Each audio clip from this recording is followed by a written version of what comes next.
골로새서 강의 8번째 시간입니다. 골로새서 1장 24절로 27절까지 같이 읽겠습니다. 나는 이제 너희를 위하여 받는 괴로움을 기뻐하고 그리스도의 남은 고난을 그의 몸된 교회를 위하여 내 육체에 채우노라. 내가 교회의 일꾼 된 것은 하나님이 너희를 위하여 내게 주신 직분을 따라 하나님의 말씀을 이루려 함이니라. 이 비밀은 만세와 만대로부터 감추어졌던 것인데 이제는 그의 성도들에게 나타났고 하나님이 그들로 하여금 이 비밀의 영광이 이방인 가운데 얼마나 풍성한지를 알게 하려 하심이라. 이 비밀은 너희 안에 계신 그리스도시니 곧 영광의 소망이니라. 아멘. 2023년 마지막 달에 접어들었습니다. 나이가 들어서인지 참 시간이 빠르게 흐른다, 이런 생각이 듭니다. 성격 탓이기도 하겠지만 요즘 저는 과거를 회상하는 일이 잦아졌습니다. 보고 싶은 사람, 가보고 싶은 것, 이런 종류가 아니라 내 인생에서 빼버리고 싶은 그런 아픈 기억들에 관한 것입니다. 정말 아찔했던 시간들, 또 사고들, 사건들, 그런 것 말입니다. 이 생각하는 것만으로도 여전히 얼굴이 달아오르는 그런 일들입니다. 마치 뭐에 홀린 듯 정신이 나가버린 것이 아니었나 싶을 정도로 지금 돌이켜보면 참 미친 짓, 미친놈이었던 거죠. 나로 인해서 또 나의 그런 행동으로 인해 주변이 얼마나 당황했을까? 황당해했을까? 또 혹은 주변은 모르겠지만 주변에는 영향을 주지 않았겠지만 나 스스로 참으로 철없고 어처구니 없고 바보 같았던 그런 생각과 일들이 더 많았었던 것 같습니다. 그러면 그때의 나와 지금의 나는 어떤 차이가 있는가? 무엇이 바뀌었나 생각해 보면 차이가 없구나, 이런 생각에 도달하게 됩니다. 다만 나이가 들었고 또 처한 여건과 상황이 반영돼서 조금 그럴듯하게 포장되었을 뿐인 거죠. 여전히 나는 나입니다. 나는 변화된 것이 없습니다. 사람은 고쳐 쓰는 것이 아니라고 하지 않습니까? 3살 버릇 80까지 간다 그러죠. 나타나는 양상만 다를 뿐 근본은 그때나 지금이나 같습니다.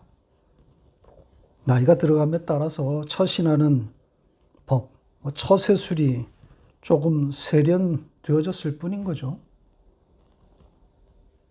그래서 저는 이전의 일들을 이렇게 기억하게 될 때마다 참 나라는 놈은 여전하구나, 하나도 변하지 않는구나, 이런 탄식 아닌 탄식을 하게 됩니다. 절망인데요. 그런데 그 절망, 그 죽음에서 믿음이 작동하는 것을 봅니다. 나로서는 안 되는데 그런 내가 보이는데 거기에 십자가가 서 있단 말이죠. 그래서 그 십자가라고 하는 은혜에 전적으로 기대어 있는 나를 또 보게 됩니다. 그러니까 나로서는 안 된다는 것이 너무 또렷하게 보이니까 은혜에 더욱 기댈 수밖에 없는 거죠. 나를 바꿔보겠다고 되지도 않을 일에 시간 낭비하지 마시고 지금 그대로의 나를 받아주시는 그 하나님과 그 은혜에 대해서 집중하시기를 권합니다. 그럼 오늘 본문 이야기를 해보겠습니다. 지난주에 예고해 드린 것처럼 복음의 일꾼 된 바울 이야기를 할 차례입니다. 바울은 1장 24절부터 2장 5절까지 해서 복음과 관련해서 자기의 이야기를 하고 있습니다. 자기의 이야기, 1인칭 시각인 거죠. 복음과 관련해서 자기의 경험 혹은 자기의 고백 이런 것을 적어 놓았습니다. 자, 오늘은 그 중에서 복음의 일꾼 되었다, 교회의 일꾼이 되었다는 의미에 대해서 살펴볼 건데요. 그리고 그것과 더불어서 이 복음의 특성을 잘 담고 있는 이 비밀이란 단어와 관련된 내용까지 살펴보도록 하겠습니다. 지난주에 이어서 오늘도 본문 25절에 일꾼이라는 단어, 디아코노스가 등장합니다. 그런데 23절에서는 자신을 복음의 일꾼으로 적었는데 오늘 본문에서는 25절에는 교회의 일꾼이다, 교회의 일꾼이 되었다 이렇게 적었습니다. 그러니까 복음의 현장, 복음의 구체적인 현장인 교회를 등장시키고 있는 거죠. 그러니까 복음을 알게 된, 복음을 받아들인 교회와 자신을 연결시켜 놓은 겁니다.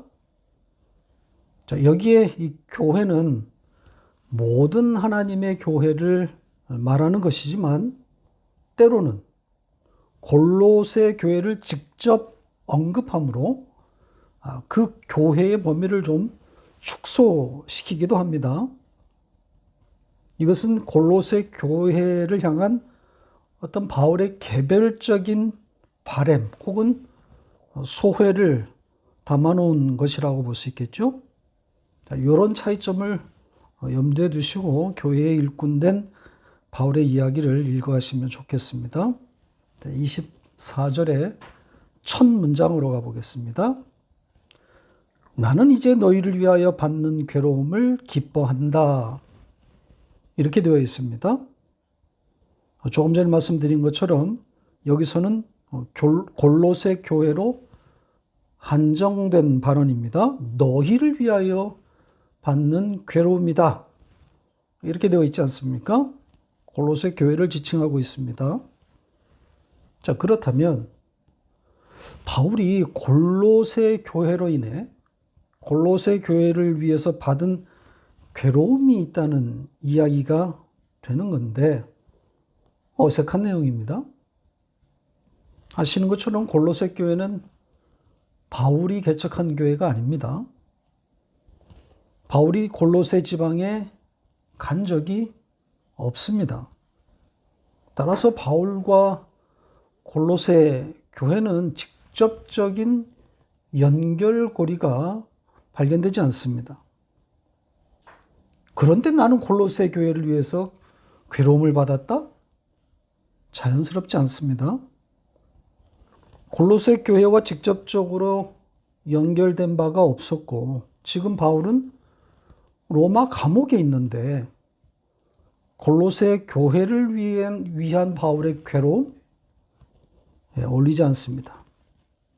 자, 이 어색함은 이 괴로움으로 번역된 이 단어 때문에 온 겁니다.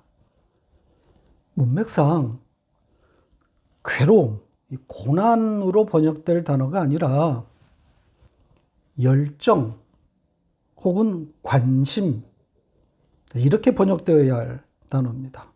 사전을 보면 이 단어의 뜻이 어떤 것에 대한 매우 강한 감정, 이렇게 정의하고 있습니다. 따라서 문맥을 봐야 하는 거죠. 자, 이 단어가 쓰인 문장 하나를 보고 가겠습니다. 로마서 7장 5절입니다. 같이 읽겠습니다. 그런즉 우리가 무슨 말을 하리요? 율법이 죄냐? 그럴 수 없느니라. 율법으로 말미암지 않고는 내가 죄를 알지 못하였나니 곧 율법이 탐내지 말라 하지 아니하였다면 내가 탐심을 알지 못하였으리라. 이 문장에 어떤 단어가 오늘 본문에 이 괴로움으로 번역된 그 단어일까요? 네, 바로 이 탐심으로 번역된 단어인데요. 원문에는 죄에 대한 강한 생각, 강한 마음, 이렇게 되어 있습니다.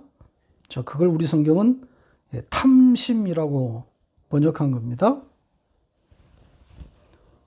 이처럼 이 단어는 강한 마음, 강렬한 감정, 이런 뜻을 가지고 있습니다. 따라서 골로새 교회를 위한 바울의 괴로움, 이게 아니라 바울의 강렬한 마음, 열정, 이게 맞는 거죠. 그러니까 골로새 교회를 향한 바울의 관심을 담고 있는 겁니다.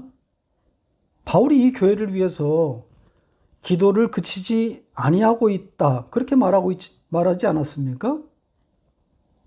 직접 가본 적도 없고 그들을 만난 적도 없지만 이들로부터 온 에바브라를 통해 전해 듣고 그 교회를 향한 뜨거운 마음이 생긴 거란 말이죠. 그래서 바울은 이어서 그 마음에 생긴 그 열정, 그 골로새 교회를 향한 그 마음, 그 생겨진 마음을 기뻐하고 있다, 이렇게 적은 겁니다. 자, 기뻐한다. 이 기쁨에 대해서 여기서 바울이 사용한 단어는 카이로의 기쁨입니다. 카이로스, 은혜에서 온 단어라 그랬죠? 은혜와 연결된 기쁨이라는 거죠. 성경이 하나님의 백성의 기쁨을 표현할 때 이 카이로스의 기쁨과 또 지난번에 우리가 찾아봤던 유도케오의 기쁨을 말하고 있습니다.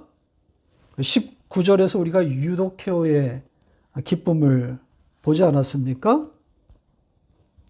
카이로스에서 오는 기쁨은 은혜와 연결된 그런 개념이고, 유도케오는 위의 생각, 하늘의 생각, 그러니까 하늘의 기쁨을 담아놓은 그런 단어입니다.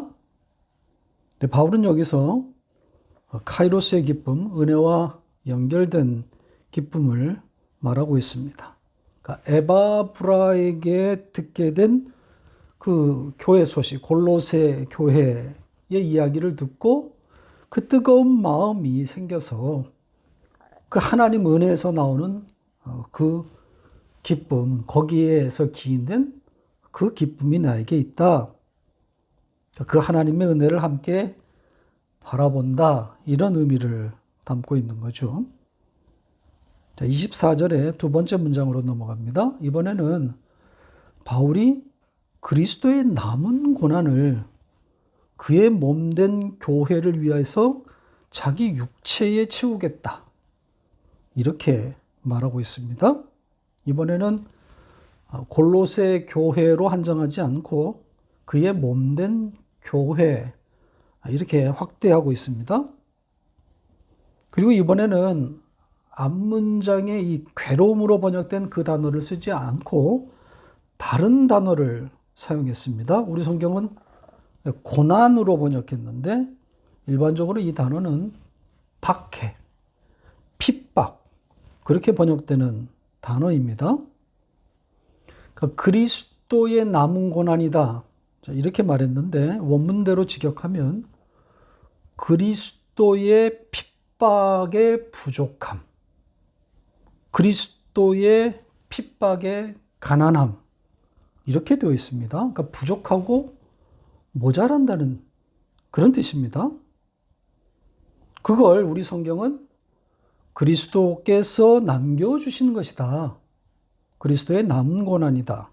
이렇게 해석해서 번역에 반영한 겁니다. 자, 이 단어, 이 부족하다고 하는 이 단어가 들어가 있는 문장 하나 보고 가겠습니다. 데살로니가전서 3장 10절입니다. 같이 읽겠습니다.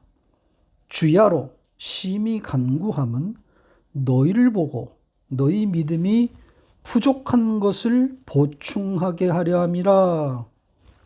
보시는 것처럼 부족하다, 부족한 것, 이렇게 되어 있지 않습니까?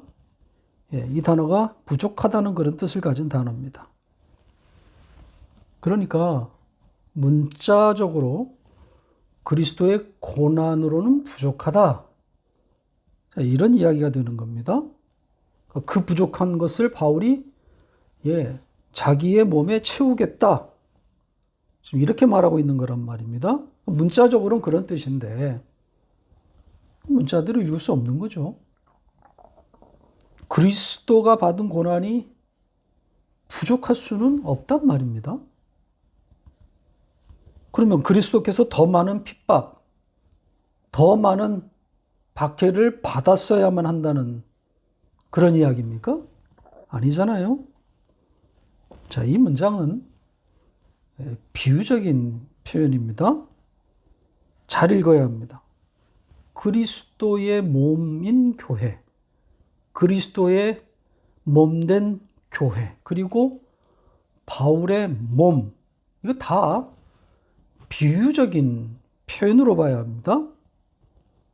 그러니까 바울이 말하고 있는 그 핍박을 채우는 그리스도의 몸인 교회를 위해서 자기 육체에다, 몸에다 그 핍박을 채우겠다.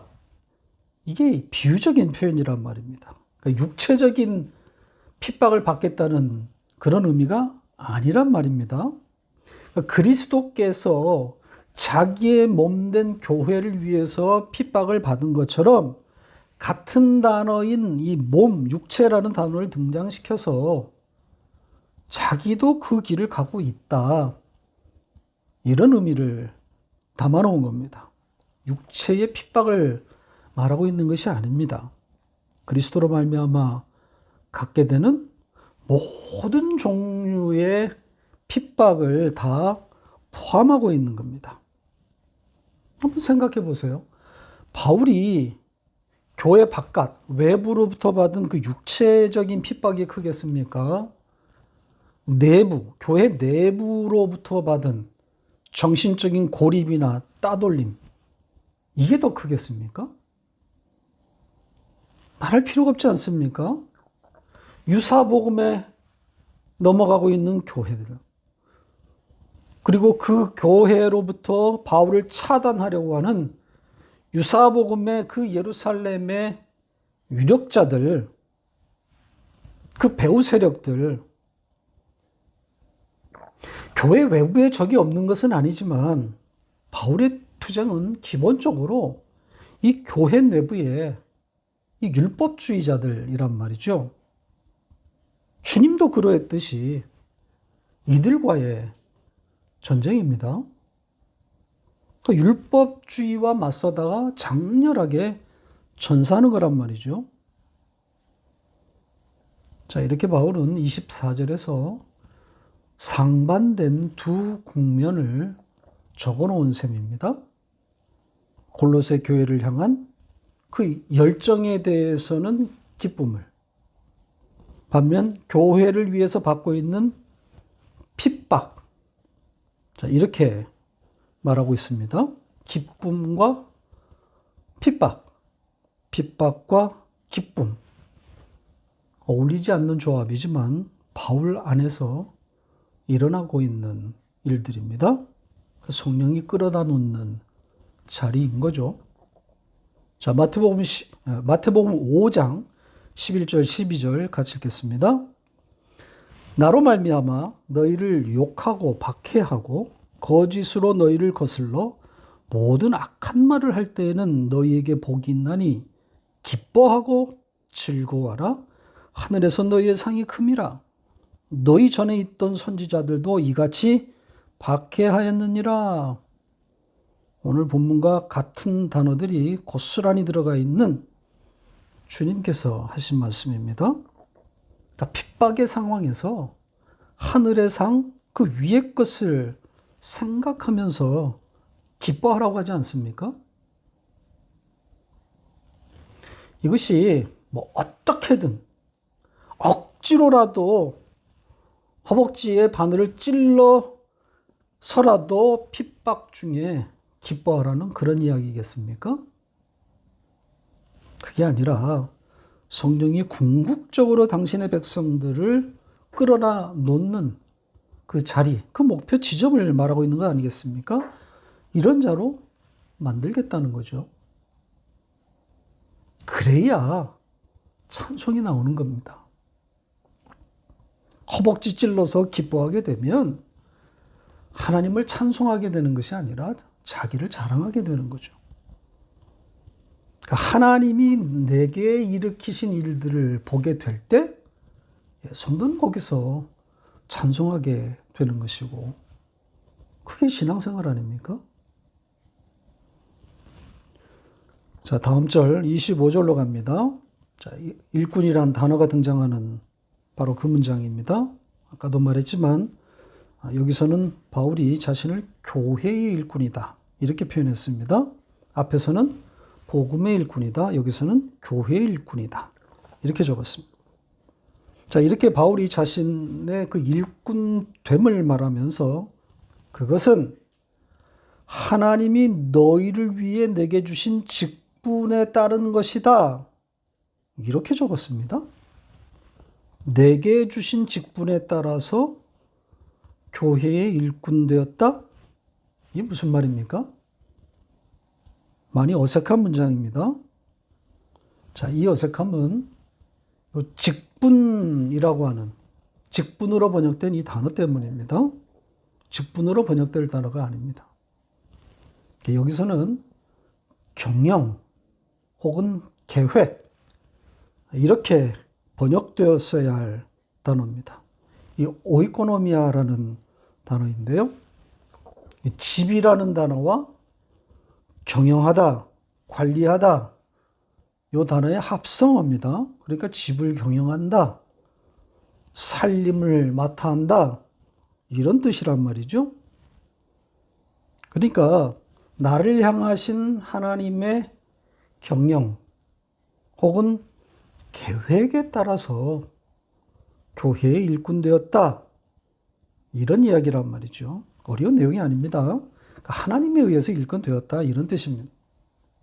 그리고 이어서 이제 첨가된 내용은 그렇게 일꾼이 된 그 바울을 통해서 하나님이 이루고자 하신 바가 무엇인가 이런 내용입니다.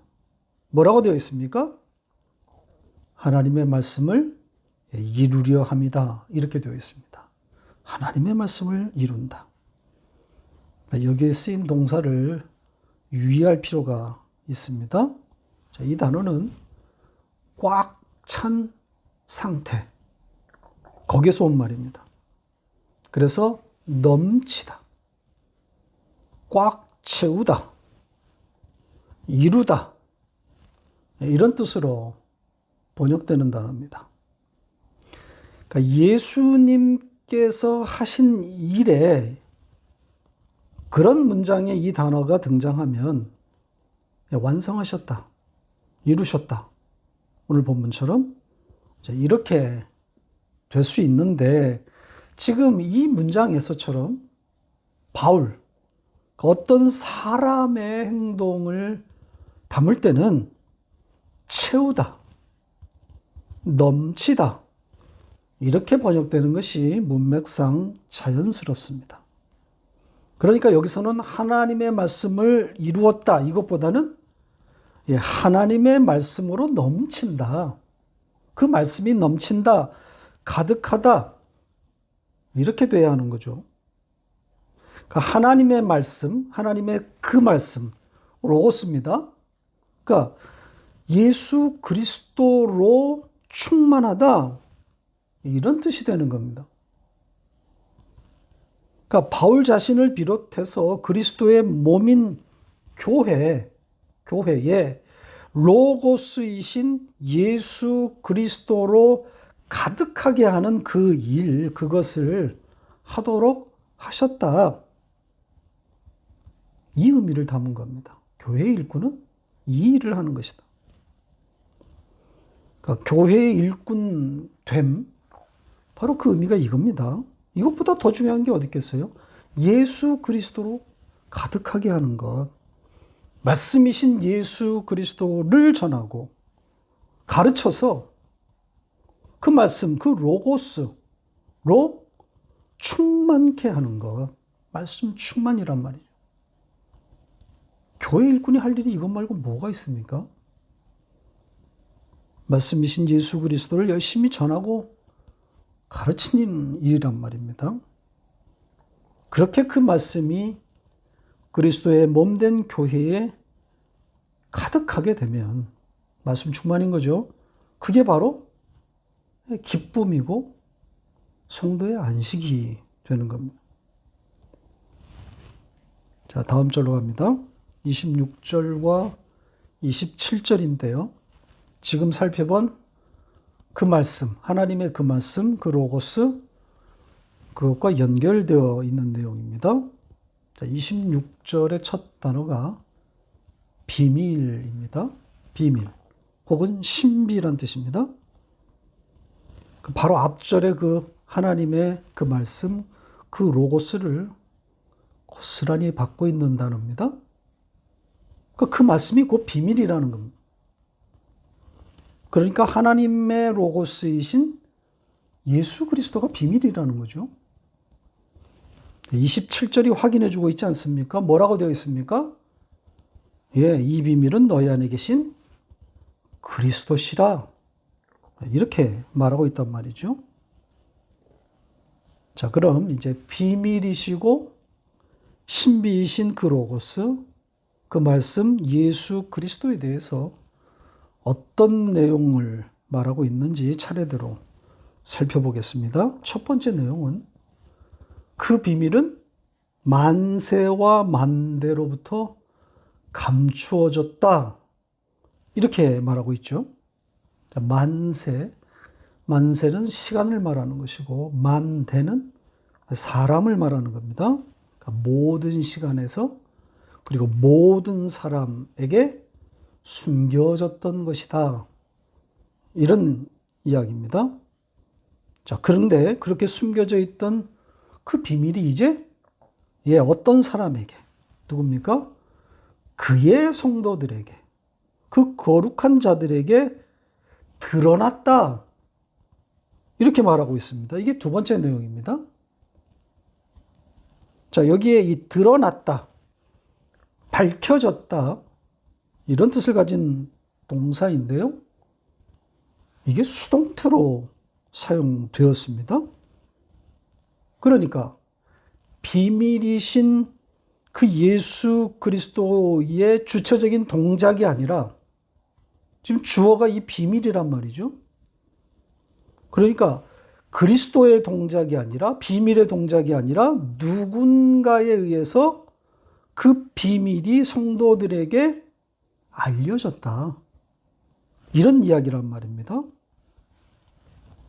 누가 이걸 알려줬단 말입니까? 네, 성부 혹은 성령 하나님인 거죠. 그러니까 성부 하나님, 성령 하나님의 등장이란 말입니다. 그러니까 비밀이신 성자 하나님을 성부 혹은 성령께서 그의 백성들에게, 그의 거룩한 자들에게 알려주었다는 취지입니다. 그러니까 삼위로 존재하시는 하나님을 유추해 볼 수 있는 내용인 거죠. 자, 삼위일체의 하나님, 이 주제는 정말 복잡하고 어렵습니다. 역사적으로 이 삼일체 교리를 설명하려는 시도들이 많이 있어 왔지만 딱 맞아떨어지는, 그래서 모든 학자들이 동의할 만한 해석과 설명은 없습니다. 자, 참고로 개혁주의 신앙 고백서들이 공통되게 고백하고 있는 내용, 그것만 소개하고 넘어가겠습니다. 자, 웨스트민스터 신앙 고백서 2장에 삼일체에 대해서 이렇게 적었습니다. 보시죠. 하나님의 신격의 단일성 내에는 하나님의 본체와 능력과 영원성에 속하는 세 위격, 곧 성부 하나님과 성자 하나님과 성령 하나님이 계신다. 성부는 아무에게서도 나오지 않으시고 나시지도 않으셨으며 또한 나오지도 않으신다. 성자는 영원히 성부에게서 나셨다. 성령은 성부와 성자로부터 나오신다. 이게 하나님의 존재 방식에 관련된 것이기 때문에 설명할 길이 없습니다. 하나님의 영역을 인간의 이성이 접근할 수 있겠습니까? 이 접근이 돼서 설명이 된다면 그 설명되는 하나님은 더 이상 하나님이 아닌 거죠. 자, 비밀이신 성자가 감추어졌었는데 성부 혹은 성령께서 어떤 자, 그의 택한 거룩한 백성들에게 알려주셨다. 성경이 이렇게 말하고 있으면 그렇게 받아들이면 되는 겁니다. 27절로 갑니다. 계속 이어지는 내용입니다. 문법적으로는 앞절인 26절에 종속되어 있습니다. 관계 대명사가 이끄는 종속절입니다.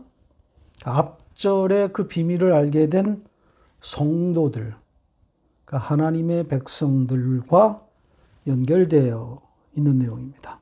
자, 여기서는 하나님이 직접 등장합니다. 하나님이 주어입니다.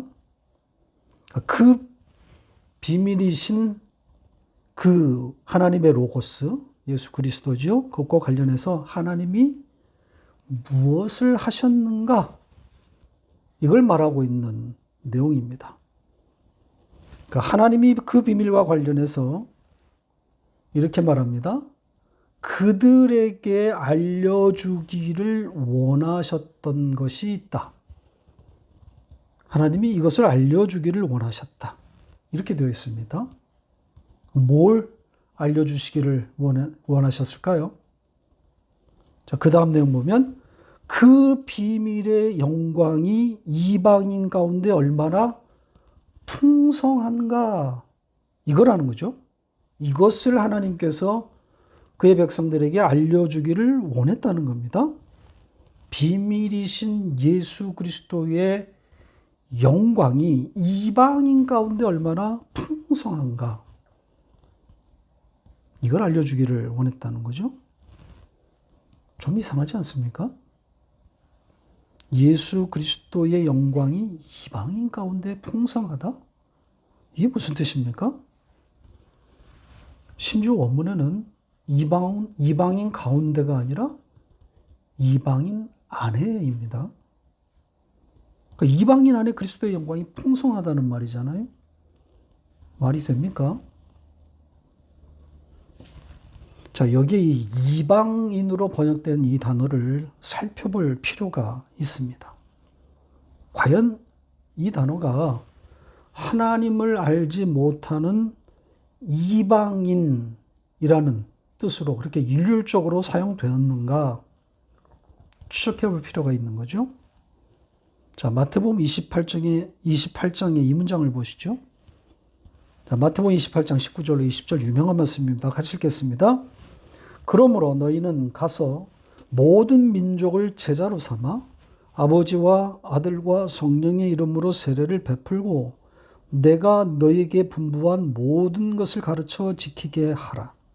볼지어다 내가 세상 끝날까지 너희와 항상 함께 있으리라 하시니라.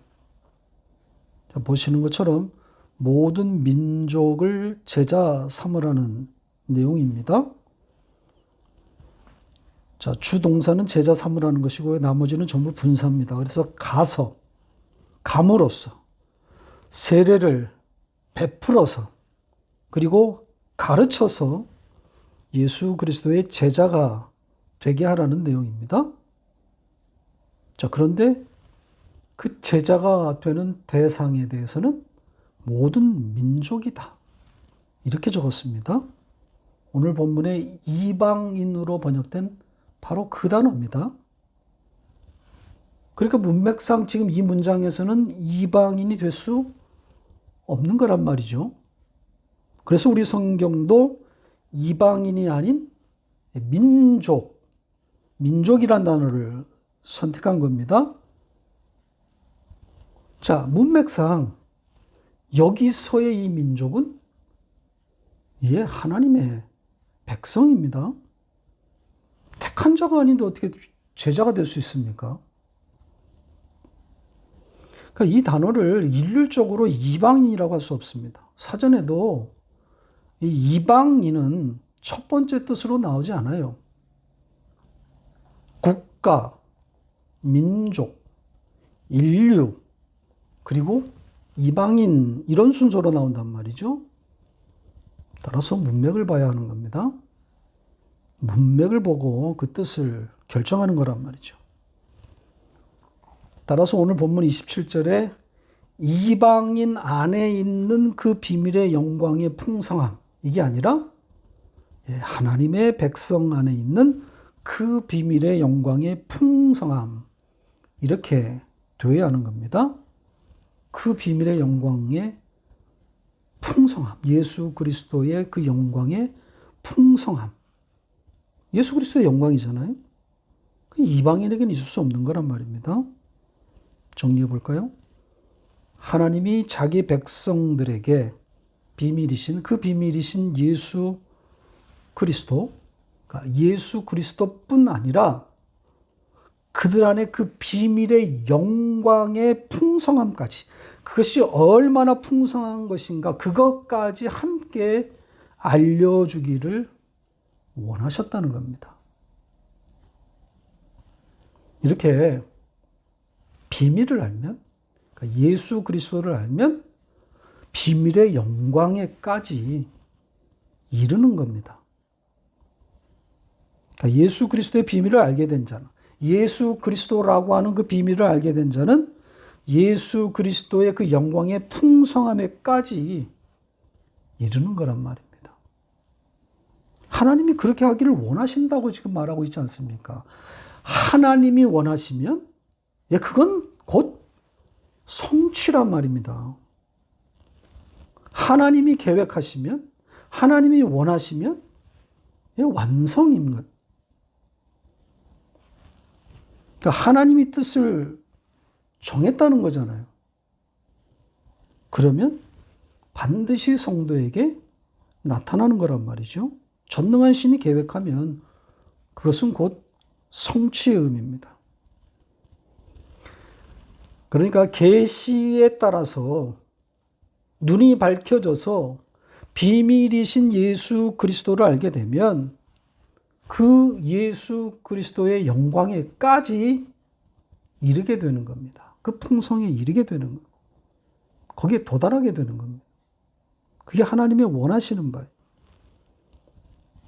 자, 이 비밀의 영광의 풍성함, 이게 구체적으로 무엇인지 우리는 잘 모릅니다. 이 영광이라는 단어가 하늘적 개념이기 때문입니다.